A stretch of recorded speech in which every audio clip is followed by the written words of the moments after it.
What's up, everybody? Welcome to another weekend watch. Took last week off to do a Q&A, but we're back.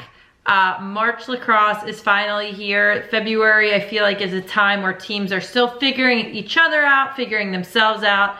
And now that March is here, we're right in the thick of it. League play is starting for a ton of different leagues around the country, and we've seen some great battles over the past couple weeks.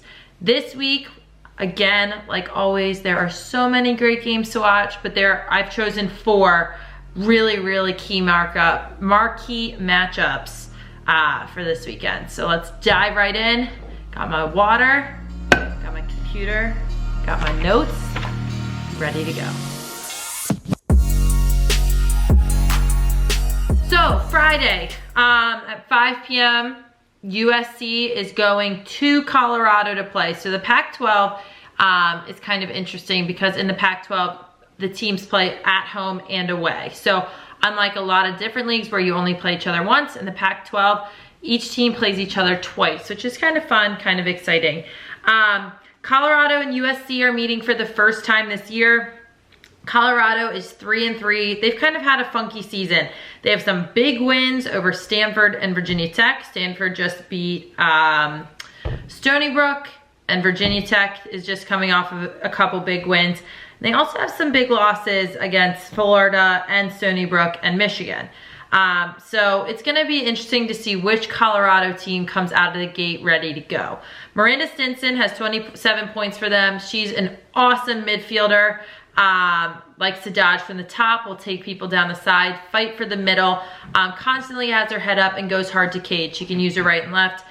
When she's not dodging, she's looking for teammates, and she's really seems to be the heartbeat of this Colorado offense. So I think if she has a big game, good things can happen for the Buffs.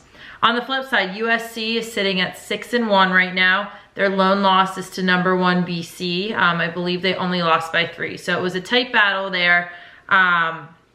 Have a big win over Virginia Tech as well. And I think for USC, the key to their success has been their balance all over the field.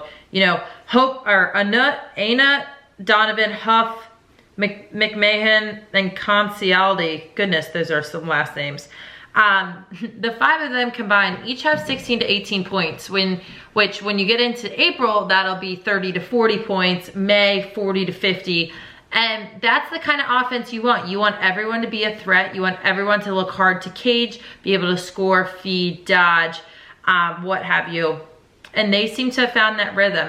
I've always preferred playing on teams and coaching teams that have balanced offenses, and USC seems to have this. So, you know, based off their records, based off their consistency, I think USC is going to come out of this one on top. Let's go 15 to 10.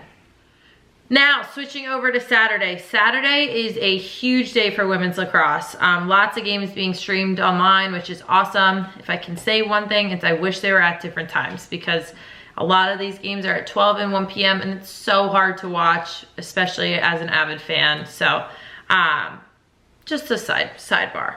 But anyways, first big matchup on Saturday is Notre Dame at UVA.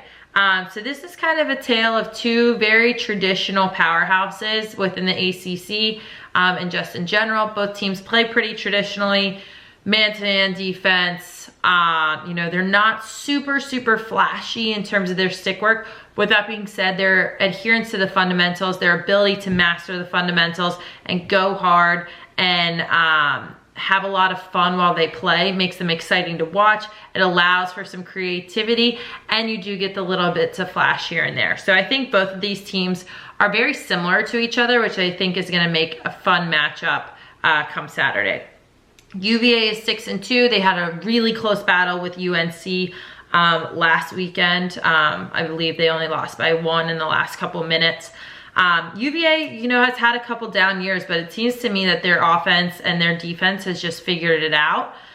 They're kind of back in that top 5 again, which is exciting to see. Their, you know, trio of Jackson, Shoemaker, and Mueller have led the way all season. They have a lot more points than anybody else, and I think for them to be successful versus Notre Dame, those 3 have to have another big game. Pressure's on for those 3. Notre Dame, they're 6-0. With that being said, I think the tougher part of their schedule is fast approaching. Once you get into ACC play, every game's a battle. Having played in the ACC and now just being a fan and watching these teams online and on TV, you know, each team is extremely talented. And now that ACC play has begun, I think that's where, you know, a big gut check comes in for all the teams within the league. Howe, Lynch, Aldave, and Masinko lead the way for the Irish. You know, they all have 20 to 30 points.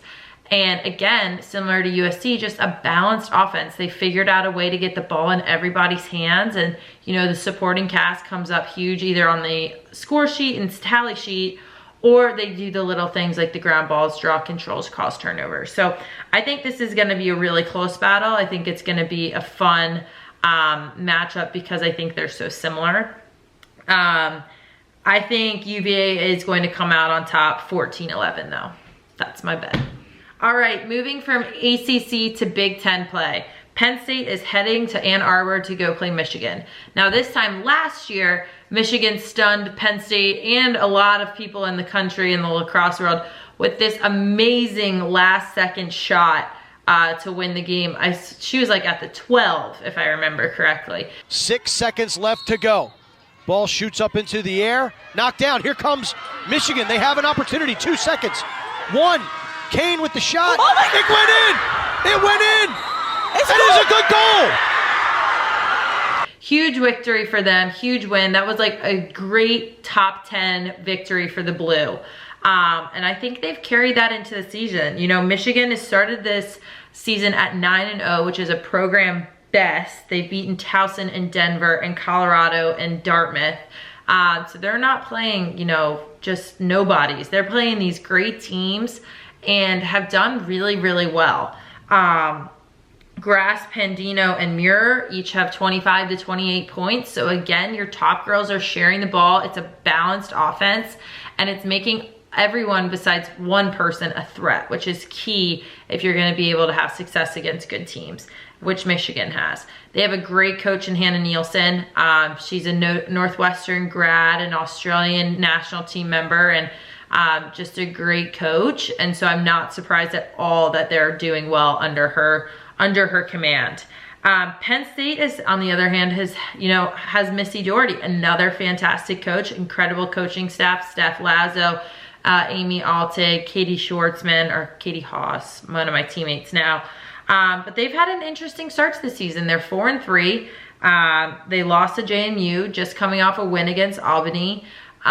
They've kind of had an up and down season. So again, similar to Colorado, who has, like Penn State, all of these big names and a huge amount of success in the past. It'll be interesting to see which Penn State team comes out on top, or comes out rather. You know, I think right now, I think the key to Penn State is figuring out their offense, figuring out how to get that in a rhythm. They've only had one game where they've scored 15 goals. Everything else has been under. So I know for us, our goal was always to get above 20. So I think if Penn State can figure out just how to get some rhythm, they have the amazing Dodgers, they have incredible feeders. I think that's going to take some pressure off their defense and allow the offense just to play a little looser. I'm going to go, you know, I think Michigan's coming off of a couple big wins, but I'm a Missy Doherty fan, Penn State fan, got to root for Katie and the Nittany Lions. So I think I'm going to go 12-10 Penn State over Michigan. And last but not least, probably the biggest game of the weekend, if you're looking for top 5 or top 10 matchups, UNC at Florida. So playing at Florida is always a tough task. I know we played there when I was at Maryland. So I think Florida definitely has some of the home field advantage. It's a big field, big grass field. It's hot. The fans are crazy and loud and really like to get into it. And it's a tough environment to play in. So I think UNC, excuse me. I think UNC is in for a tough environment when they walk down there. With that being said, you know, Florida is 3-3 right now. They are coming off of, you know, 2 wins against Elon and High Point. High Point, they only won by 1. It was a rainy, wet, yucky day, so maybe we can attribute that to that. Or maybe High Point just, you know, brought it to them. I didn't watch the game, so I can literally only read what the stat line says. Either way, you know, I think Florida is a team that's trying to find their identity right now, come into their own. Rombeck has 30 points, Shannon Kavanaugh has 20, and then the rest of the team is kind of, you know, 10, 12 points, some under 10. So I think for them, it's about making smart decisions offensively to take some pressure off of their defense. And then defensively, you know, not swinging, playing fundamentally sound defense, and taking some pressure off of Haley Hicklin, their goalie. They do give up a lot of 8 meters, which in the Navy game a couple weeks ago was their kind of ultimate demise. So hopefully if they can clean it up and just play smart help defense, take care of Katie Hogue and Jamie Ortega, they should be good to go. UNC, on the other hand, is 5-1 right now, coming off a huge win versus UVA. Their only loss is an overtime loss to Maryland. So they're kind of sitting pretty right now, really comfortable, flowing nicely in their offense and defense. Jamie Ortega has 35 points, Katie Hogue has 29, but their supporting cast members are really starting to step up. A pair of Taylors, Taylor McDaniels and Taylor Wareheim, are really stepping up for the Tar Heels. They had huge games against UVA.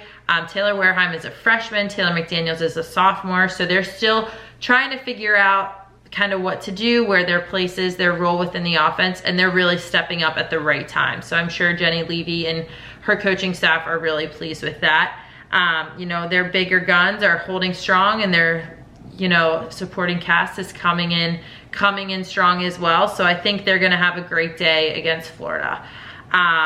You know, I think this is a game that's always a battle. It's a game that's always a lot of fun to watch. And I think it's one game that I wish I could play in, you know, if I could play. If I had to choose, I'm gonna guess UNC 15-11. All right, guys, that's a wrap on another weekend watch. I have UNC over Florida, Penn State over Michigan, UVA over Notre Dame, and USC over Colorado. I am rarely right. I rarely ever get the correct winner right, let alone the score. But who knows, maybe I'll do it this time. Enjoy the games, have a lot of fun watching, and see you next time. Bye.